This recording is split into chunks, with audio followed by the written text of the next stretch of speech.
মা যশোদা যখন জানতে পারলো যে কৃষ্ণকে বৃন্দাবন ছেড়ে চলে যেতে হবে, তখন একদিন দুপুরবেলা কৃষ্ণ ঘুমিয়েছিল।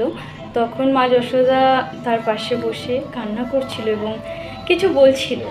তো আসুন জেনে নিই কি বলছিল একটু কবিতার আকারে। হে বাছাধন, জানি তোকে চলে যেতেই হবে, চাইলেও আর তোকে আটকাতে পারবো না।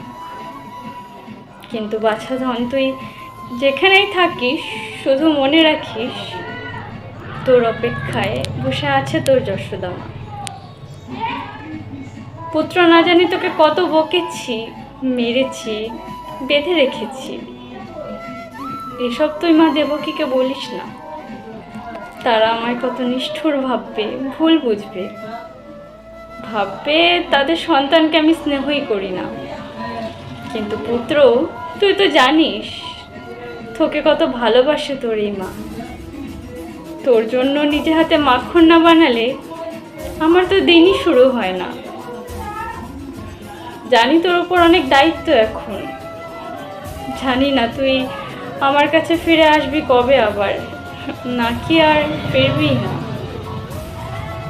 কিন্তু পুত্র, তুই যেখানেই থাকিস শুধু মনে রাখিস তোর অপেক্ষায় আছে তোর যশোদা মা।